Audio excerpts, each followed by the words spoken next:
디도서 제3장. 너는 그들로 하여금 통치자들과 권세 잡은 자들에게 복종하며 순종하며 모든 선한 일 행하기를 준비하게 하며 아무도 비방하지 말며 다투지 말며 관용하며 범사의 온유함을 모든 사람에게 나타낼 것을 기억하게 하라. 우리도 전에는 어리석은 자요 순종하지 아니한 자요 속은 자요 여러 가지 정욕과 행락의 종노릇한 자요 악독과 투기를 일삼은 자요 가증스러운 자요 피차 미워한 자였으나 우리 구주 하나님의 자비와 사람 사랑하심이 나타날 때 우리를 구원하시되 우리가 행한 바 의로운 행위로 말미암지 아니하고 오직 그의 긍휼하심을 따라 중생의 씻음과 성령의 새롭게 하심으로 하셨나니 우리 구주 예수 그리스도로 말미암아 우리에게 그 성령을 풍성히 부어주사 우리로 그의 은혜를 힘입어 의롭다 하심을 얻어 영생의 소망을 따라 상속자가 되게 하려 하심이라. 이 말이 밉보도다. 원하건대 너는 이 여러 것에 대하여 굳세게 말하라. 이는 하나님을 믿는 자들로 하여금 조심하여 선한 일을 힘쓰게 하려 함이라. 이것은 아름다우며 사람들에게 유익하니라. 그러나 어리석은 변론과 족보 이야기와 분쟁과 율법에 대한 다툼은 피하라. 이것은 무익한 것이요 헛된 것이니라. 이단에 속한 사람을 한두 번 훈계한 후에 멀리하라. 이러한 사람은 내가 아는 바와 같이 부패하여 스스로 정죄한 자로서 죄를 짓느니라.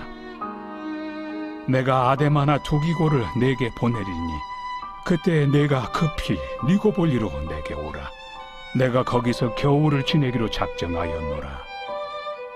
율법 교사 세나와 및 아볼로를 급히 먼저 보내어 그들로 부족함이 없게 하고 또 우리 사람들도 열매 없는 자가 되지 않게 하기 위하여 필요한 것을 준비하는 좋은 일에 힘쓰기를 배우게 하라. 나와 함께 있는 자가 다 내게 무난하니 믿음 안에서 우리를 사랑하는 자들에게 너도 무난하라. 은혜가 너희 무리에게 있을지어다. 빌레몬서 제1장.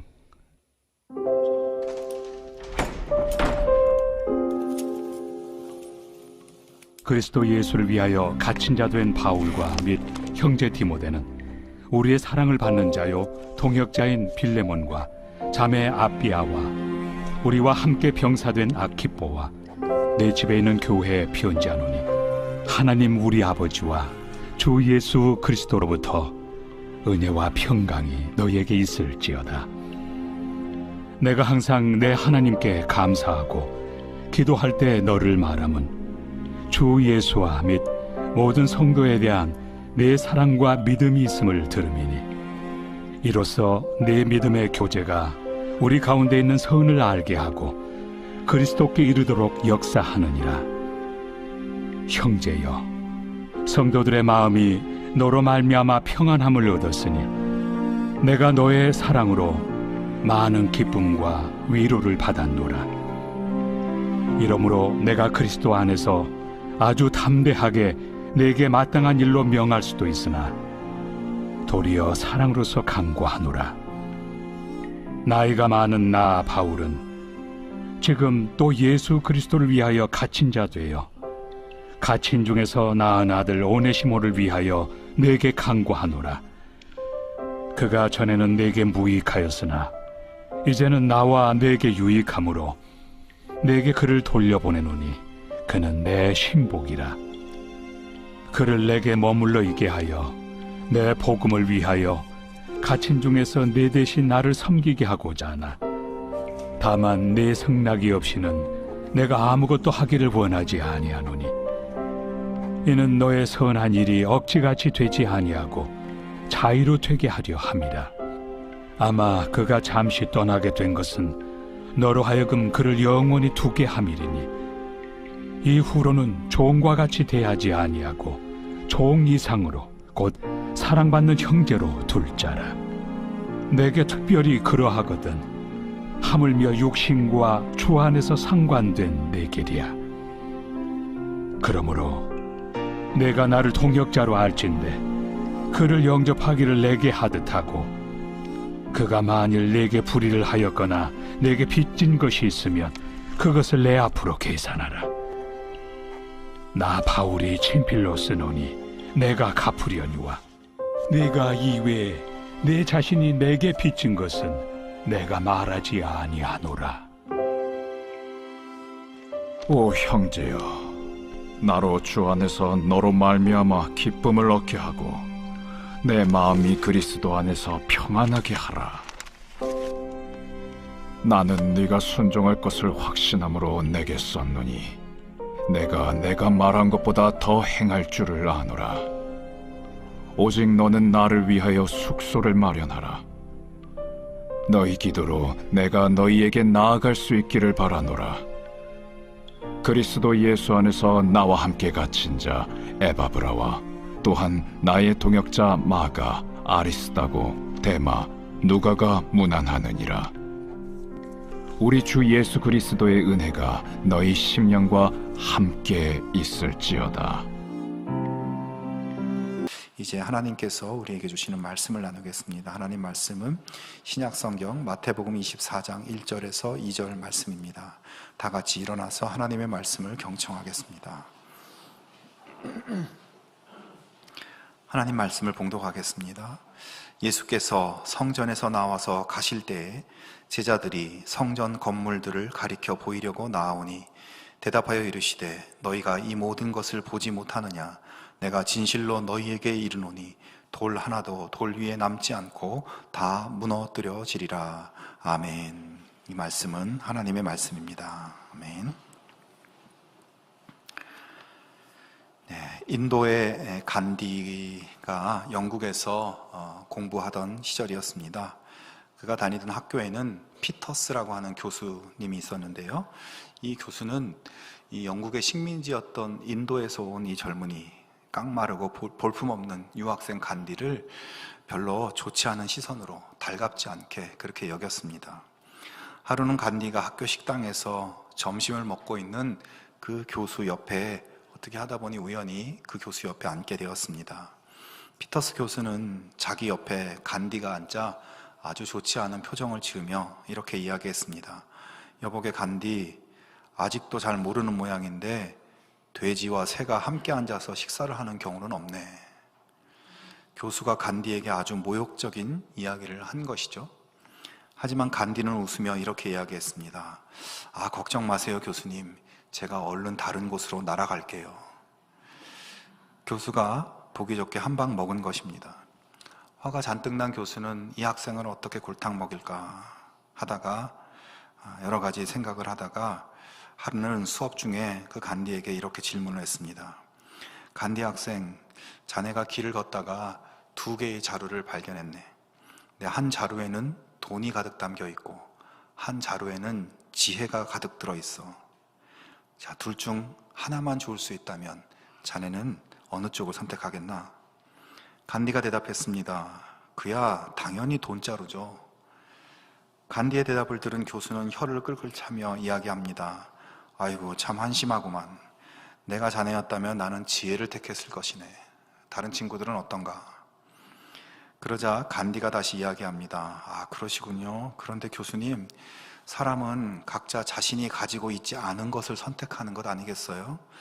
교수님은 지혜가 없으시니까 당연히 지혜를 선택하셨겠고, 저는 지혜는 있는데 돈이 없으니까 당연히 돈을 선택하겠죠. 더욱 히스테리 상태에 빠진 교수는 그 후 간디의 시험지에 신경질적으로 영어로 idiot, 멍청이라고 적은 후 그 시험지를 간디에게 돌려주었습니다. 시험지를 받은 간디가 교수님에게 이야기합니다. 교수님, 제 시험지에 점수는 안 적혀 있고 교수님 서명만 적혀 있네요. 여러분, 이 이야기 속에서 간디의 대답이 참 지혜롭고 통쾌하기까지 합니다. 하지만 사람을 겉모습만을 가지고 판단하는 이 교수의 모습은 또한 우리에게 씁쓸하게 다가옵니다. 자, 그러나 여러분, 우리가 정도의 차이는 있지만 누구나 다 이 교수의 모습을 가지고 살아갑니다. 우리들도 사람이나 사물이나 사건의 그 속이 어떤가 보다는 겉으로 드러나는 것만 가지고 판단하고 또 태도를 결정하는 경우가 많이 있지 않습니까? 이사야 53장 2절에 보면 이런 말씀이 있습니다. 그는 주 앞에서 자라나기를 연한 순 같고 마른 땅에서 나온 뿌리 같아서 고운 모양도 없고 풍채도 없은즉 우리가 보기에 흠모할 만한 아름다운 것이 없도다. 여러분, 방금 읽은 이 말씀은 예수님이 어떤 모습이셨는지를 보여주는 말씀이에요. 여러분, 보통 미술가들이 예수님을 그린 성화를 보면 어떻습니까? 예수님이 얼마나 잘생겼는지 몰라요. 눈도 크고 쌍꺼풀도 있고 코도 오똑하고 무슨 모델처럼 미남 배우처럼 그렇게 예수님을 그려놨죠. 그래서 우리는 예수님이 다 그렇게 생긴 줄 알죠. 하지만 성경에서는 뭐라고 했습니까? 마른 땅에서 나온 뿌리 같다. 고운 모양도 없고 풍채도 없고 우리가 보기에 흠모할 만한 아름다운 것이 없다. 이렇게 말씀합니다. 예수님의 겉모습은 전혀 세상을 구원할 메시아, 세상을 구원할 구원자의 모습이 아니셨다는 거예요. 그래서 그 당시 사람들은 그런 특별할 것 없는, 보잘것없는 그 겉모습만 보고, 그리고 갈릴리 변방의 목수라는 하찮은 예수님의 스펙만 보고, 저런 사람이 어떻게 메시아할 수 있나? 저런 사람이 어떻게 우리 민족을 구원할 수 있나? 예수님을 업신여기고 모욕하고 조롱하고 그렇게 예수님을 죽게 만든 것입니다. 그러나 여러분, 예수님은 세상을 구원할 진짜 메시아였습니다. 가장 아름답고 사랑스럽고 존귀하신 주님이십니다. 가장 높고 존귀하신 주님이 우리를 구원하시기 위해서 가장 연약한 인간의 모습으로, 가장 낮고 낮은 모습으로, 가장 보잘것없는 모습으로 이 땅에 내려오신 것입니다. 여러분, 이 사순절 기간에 그 주님을 더욱 깊이 묵상하고 주님을 높이고 찬양하는 우리 모두가 될 수 있기를 바랍니다. 자, 오늘의 본문은 예수님께서 이제 예루살렘 성전에서 종교 지도자들과 여러 논쟁도 벌이시고 제자들에게 말씀도 가르치신 다음 이제 성전을 나와서 감람산으로 올라가고 있던 중이었습니다. 예수님은 성전산 꼭대기에 위치한 예루살렘 성전의 동쪽 문을 빠져나와서 내리막길로 한참 내려가서 기드론 계곡을 건너 이제 감람산으로 올라가고 계신 중이었습니다. 감람산 중턱쯤 되었을 때 아마도 산에 오르시니까 잠시 쉬어가는 시간이었던 것 같아요. 자연스럽게 쉬면서 반대편 산 꼭대기에 있는 성전이 보였을 겁니다.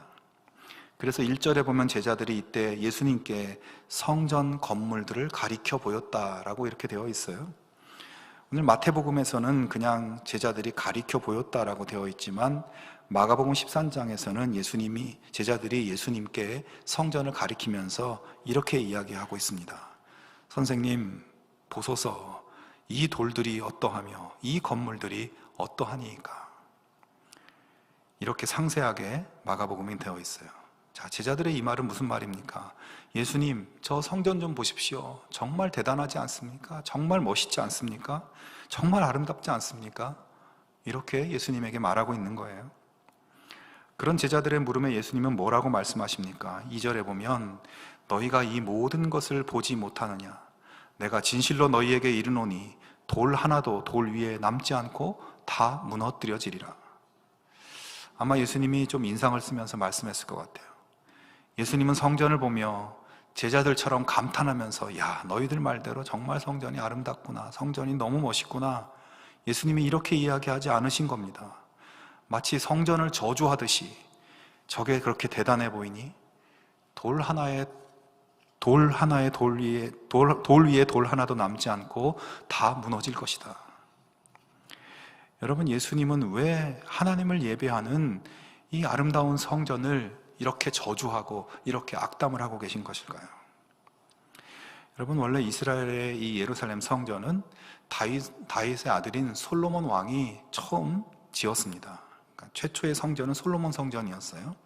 솔로몬이 지은 성전은 당시에 가장 화려하고 웅장하고 아름다운 건물이었습니다.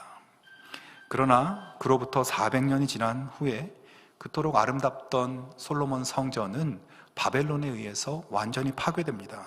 바벨론의 침략으로 백성들은 포로로 끌려가고 예루살렘 도시와 성전은 폐허가 되어버렸습니다.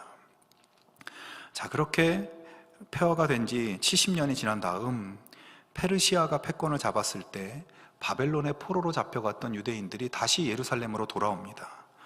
이때 돌아온 이스라엘 백성들은 학계 선지자, 스가랴 선지자, 또 학사 겸 제사장인 에스라, 그리고 총독 스룹바벨의 지도하에서 제일 처음 한 일이 성전을 재건한 일이었어요. 이 성전이 바로 두 번째 제2의 성전이며 총독 스룹바벨의 이름을 따서 스룹바벨 성전이라고 불렀습니다. 자, 그런데 여러분, 이 스룹바벨 성전은 포로에서 돌아온 이스라엘 백성들이 극심한 가난 속에서 또 주변의 이방 민족의 방해와 핍박 가운데서 이 성전을 지었단 말이죠. 그래서 정말 눈물을 흘리면서 애써서 짓긴 지었지만 과거의 솔로몬 성전에 비하면 너무나 초라하고 보잘것이 없었습니다. 그래서 사실은 성전 재건을 완성한 자리에서 유대인들이 옛날 그 솔로몬 성전의 영광에 비교해서 너무나 볼품없어서 통곡을 하면서 그들이 울었다고 되어 있습니다.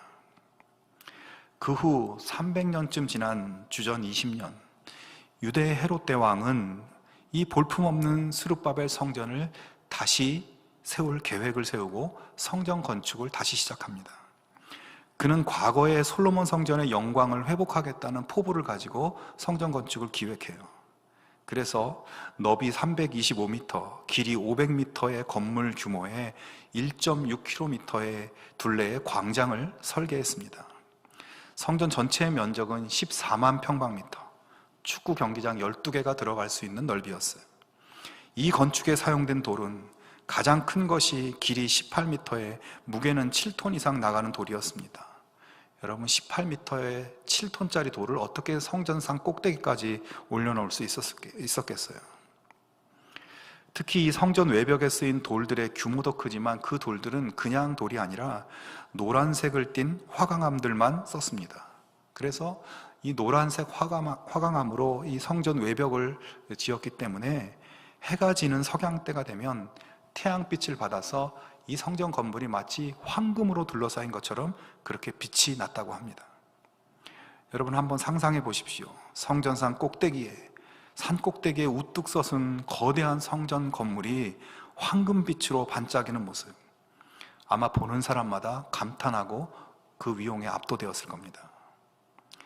자, 그런데 여러분, 헤롯 왕이 이렇게 이스라엘 역사에서 가장 크고 아름다운 이 성전을 지으려고 했던 이유는 단순히 성전의 영광, 하나님께 영광 돌리기 위해서 그렇게 한 것이 아니었습니다. 당시에 헤롯 대왕은 출신적으로는 정통 유대인이 아니라 이 에서의 후손인 에돔 출신이었어요. 근데 이런 사람이 어떻게 왕이 되었는가? 이 헤롯이 로마 제국에 충성하고 당시 이스라엘을 다스리고 있던 이 로마의 인정을 받아서 로마 황제에 의해서 에돔 출신임에도 불구하고 유대의 왕으로 임명을 받게 된 겁니다. 자, 그런 헤롯을 유대인들이 어떻게 여겼겠습니까? 당연히 달가워하지 않았고, 저 에돔 족속 사람이 어떻게 우리의 왕이란 말이냐, 백성들이 그를 인정하지 않았습니다. 자, 그런 헤롯이 유대인들로부터 그래도 지지와 환심을 받기 위한 사업은 무엇일까 생각하다가 내놓은 것이 유대인들이 가장 귀하게 생각했던 성전을 건축하는 일이 아닐까. 그래서 성전을 짓기 시작한 거예요. 여러분, 지금 예수님께서는 제자들의 그 질문에 대해서 이 성전이 망할 것이다 저주를 퍼부으셨어요. 왜 그러셨을까요? 예수님께서는 지금 성전의 겉이 아니라 성전의 속을 꿰뚫어 보고 계신 것입니다. 제자들과 사람들은 성전의 겉모습만 보고 감탄하고 놀라워했지만 예수님은 그 성전의 겉모습에 속지 않으시는 것입니다. 주님은 이 성전이 하나님을 예배하기 위해서, 하나님의 백성들이 하나님을 만나기 위해서 하나님과 교제하며 기도하기 위한 그런 목적으로 지어진 것이 아니라는 것을 알고 계셨습니다. 이 성전은 헤롯 왕이 유대인들의 환심을 사기 위해서, 헤롯 왕이 하나님께 영광 돌리기 위해서 지은 것이 아니라 겉으로는 하나님을 위해서, 하나님을 예배하기 위해서 지은 것이라고 했겠지만 그 속에는 자기 능력을 과시하기 위해서, 사람들에게 칭찬받고 인정받기 위해서 자신의 권력을 유지하기 위한 목적으로 이 성전을 지었다는 거예요. 또 그 성전은 사람들에 의해서 더럽혀져 있었습니다. 지난주에 말씀드린 바와 같이 당시의 성전은 제사장들과 레위인들이 상인들과 결탁해서 자기 이익을 챙기는 도둑들의 소굴이었습니다. 예배를 드리러 온 백성들에게 부당한 방법으로 돈을 뜯어내는 강도들의 집이었습니다. 지금 예수님 앞에 황금빛으로 빛나고 있는 이 화려한 성전의 속은 온갖 더러운 오물과 쓰레기로 가득 차 있는, 정말 돌 위에 돌 하나도 남김없이 척결되고 청소되어야 할 건물이었던 것입니다. 여러분, 예수님께서 돌 위에 돌 하나도 남지 않고 다 무너뜨려질 것이라고 말씀하셨잖아요. 근데 그 말씀하신 지 40년 만에 정말 예수님 말씀대로 이루어졌어요. 당시 로마 황제가 예루살렘 도시 전체와 성전을 다 쓸어버리라고 명령을 내렸고, 그에 따라 이 도시에 사람들이 이전에 살았었다고 생각할 만한 그 어떤 흔적도 남게 하지 않도록 그렇게 폐허를 만들어 버렸다고 합니다. 그러니까 예수님 말씀대로 된 거예요. 사랑하는 성도 여러분, 이 말씀을 우리는 매우 무겁게 우리를 향하여 하시는 말씀으로 들을 수 있어야 합니다. 이 말씀을 가지고 다른 사람을 볼 게 아니라 우리 자신을 볼 줄 알아야 합니다. 여러분, 겉모습의 신앙인이 아니라 중심의 신앙인이 될 수 있기를 바랍니다. 겉은 신앙인인데 속은 세상 사람들과 똑같은 가치관과 인생관으로 살아가지 않기를 바랍니다. 겉으로는 아무 문제 없어 보이고 거룩해 보이고 경건해 보이고 신앙적인 이력도 화려한데 아무도 모르는 내 가슴 속은 세속적인 즐거움과 세상의 번영과 만몬신을 향해서 그렇게 나아가고 있지는 않은지, 우리 속이 그렇지 않은지 돌아볼 수 있기를 바랍니다. 겉으로는 저 사람 참 친절하고 예의 바르고 너무 괜찮아, 믿음도 너무 좋고 열심도 있고 참 너무 괜찮아, 사람들에게 이런 말을 듣는데 정작 예수님은 그런 나를 향해서 돌 하나도 돌 위에 남지 않고 무너뜨려지리라, 너 인생 그렇게 되리라 말씀하신다면 여러분 어떻게 하시겠습니까? 여러분, 진짜 솔직하게 우리 마음속에 이 짧은 인생을 살면서 내가 영광스럽게 생각하고 자랑하고 싶은 것은 무엇입니까? 내가 예수 잘 믿고 예수님 말씀대로 순종하며 살고 그런 삶을 자랑하고 싶습니까? 아니면 겉으로 돈 많고 좋은 옷과 자동차를 끌고 다니고 하고 싶은 것, 가고 싶은 것 마음대로 할 수 있는 그런 거 자랑하고 싶습니까? 그래서 야, 저 사람 봐라, 참 대단하다, 부럽다, 멋있다, 이런 소리에 미소 짓게 되지 않습니까? 여러분, 겉으로만 화려한 인생의 허무함을 따라가지 않기를 바랍니다. 오늘 주님의 말씀대로 그런 것들은 돌 위에 돌 하나도 남지 않을 겁니다. 다 무너져 버릴 인생의 헛된 영광입니다. 내가 이 세상에서 겉보기에는 보잘것없어도 내 속에 정말 예수님을 나의 주인으로 모시고 예수님의 생각과 뜻을 따르고 예수님의 말씀과 명령을 순종하며 준행하는 그런 복된 삶이 다 되실 수 있기를 바랍니다. 교회에서만 경건한 모습이 아니라 생활 속에서 예수님처럼 겸손하고 온유한 성품과 인격과 언어로 살아가고, 그래서 다른 사람을 구원에 이르게 하는 이 가슴속이 아름다운 그런 신앙인들이 다 되실 수 있기를 바랍니다. 사랑하는 여러분, 저는 오늘 본문을 읽으면서 한 가지는 다행스러운 것이 있었습니다. 예수님이 겉모습이 아니라 마음의 중심을 보신다, 이 말씀이 우리의 신앙생활에 아주 강력한 도전을 주는 말씀인가 동시에 한편으로는 참 감사한 말씀이고 희망적인 말씀이기 때문입니다. 전에 어떤 카페에서 우연히 옆 테이블에 어떤 여자분들이 하는 대화가 들려와서 듣게 되었습니다.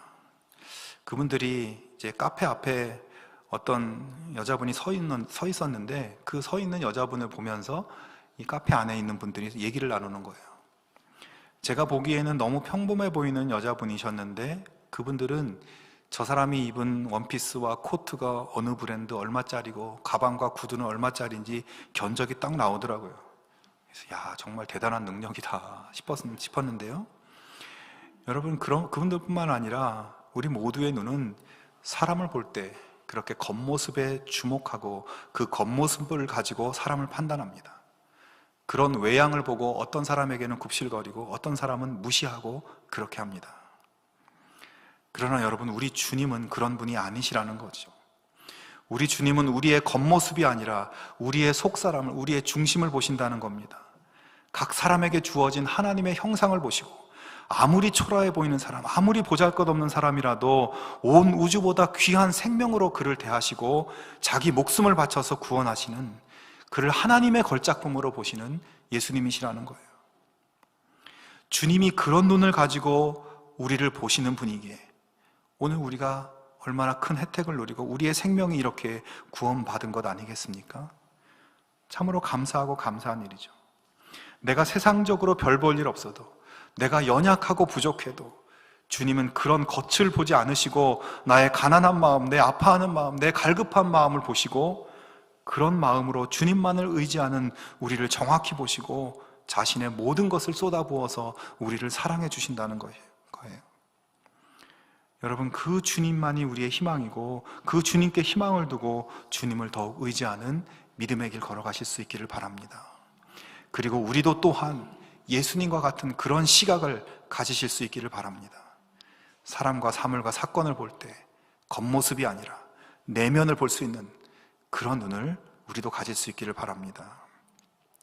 스페인 바르셀로나의 아주 유명한 성당 아시죠? 사그라다 파밀리아 성당입니다. TV에도 많이 나오고 굉장히 아름답고 유명한 건물입니다. 근데 이 건물이 1882년에 착공에 들어간 이후 141년이 지난 지금까지도 아직도 공사 중이라고 해요. 그래서 공식적으로는 이 성당을 설계한 가우디라는 건축가의 사망 100주기인 2026년에 완공될 예정이라고 합니다. 그런데 그때까지 완공되지 않을 것 같아요. 자, 그러니까 성당의 설계자인 가우디는 안타깝게도 자신이 설계한 성당의 완성을 보지 못한 것이죠. 근데 그가 세상을 떠난 사연을 조금 살펴봤더니 좀 안타까운 이야기였습니다. 가우디는 1926년 6월 7일 성당에서 미사를 마치고 돌아오는 길에 전차에 치이는 사고를 당합니다. 당시 이 전차 운전사는 지저분한 차림으로 쓰러져 있는 가우디를 보고 그가 노숙자인 줄 알고 그냥 그를 길가에 끌어다 놓은 뒤 전차를 몰고 그냥 가버렸다고 합니다. 사고를 주변에서 목격한 사람들은 가우디를 병원으로 그래도 데려가고자 택시를 잡으려고 했지만 볼품없는 가우디를 태우려는 택시가 없었고 그래서 3대나 승차 거부를 당했다고 해요. 결국 경찰관의 도움으로 4번째 택시 운전사에게 겨우 부탁을 해서 병원으로 이송되었다고 합니다. 그런데 여러분, 병원에서도 이 위대한 건축가 가우디를 노숙자로 여긴 의사가 심각한 부상을 입었음에도 불구하고 아주 기본적인 치료만 하고 그냥 방치해버렸답니다. 그래서 결국 숨을 거두고 말았다고 하는데 이때 가우디가 이런 말을 했다고 합니다. 옷차림을 보고 판단하는 이들에게 이 거지 같은 가우디가 이런 곳에서 죽는다는 걸 보여주게 해라. 그리고 나는 가난한 사람들 곁에 있다가 죽는 게 낫다. 여러분, 가우디의 마지막이 너무 씁쓸하고 안타깝습니다. 세상에서 가장 아름다운 성당을 건축한 사람이지만 그의 겉모습은 길거리의 거린이라고 생각될 정도로 허름하고 볼품이 없었고 그런 겉모습만 가지고 사람을 판단했던 어리석은 사람들에 의해서 그는 너무나 허무하게 인생을 마감하고 맙니다. 근데 여러분, 세상은 원래 그런 곳입니다. 사람들은 대부분 그런 시각을 가지고 살아가죠. 그게 사람의 한계입니다. 하지만 예수님은 그렇지 않으신 분이세요. 오늘 예수님의 제자로 부르심 받은 우리도 다른 사람을 볼 때 우리 예수님처럼 그 사람의 중심을 보고 그 마음을 알아주고 진실한 마음으로 서로를 대할 수 있는 그런 예수님의 제자들이 다 되실 수 있기를 바랍니다. 여러분, 세상의 영광은 영원하지 않습니다. 인간이 이루어 놓은 업적은 언젠가 다 먼지가 되어버립니다. 우리 인생은 모두 흙으로 돌아갑니다. 그러나 보이지 않는 하나님의 세계는 영원합니다. 이 사순절 기간에 우리가 주님의 시각으로 사람을 보고 세상을 보고 또 내 안을 들여다볼 수 있기를 바랍니다. 그리고 나의 겉을 어떻게 꾸미는가 보다 어떤 마음으로, 어떤 중심으로 예수님을 향하여 살아갈 것인가, 이것을 고민하고 또 실천하는 복되신 하나님의 자녀들 다 되시기를 주님의 이름으로 축원합니다. 우리 함께 기도하겠습니다. 하나님 아버지, 우리가 겉으로만 신앙인이 아니라 우리의 속사람이 진실한 믿음의 사람이 되게 하여 주시옵소서. 정말 마음의 중심을 다해 하나님을 사랑하고 하나님만을 의지하며 하나님의 뜻을 순종하는 삶 살게 하여 주시옵소서. 내 마음은 세상을 향해 있고 마음은 하나님 뜻이 아니라 내 소원과 내 욕망을 향해 있으면서 겉으로만 예배하는 척 믿는 척하며 살지 않게 우리를 붙들어 주시옵소서. 또한 우리를 하나님의 걸작품으로 여기시고 사랑하시는 예수님의 그 사랑의 눈을 우리도 갖게 하시고 그 눈으로 우리도 사람들을 바라보고 사랑하는 삶 살 수 있게 하여 주시옵소서. 예수님의 이름으로 기도하옵나이다. 아멘.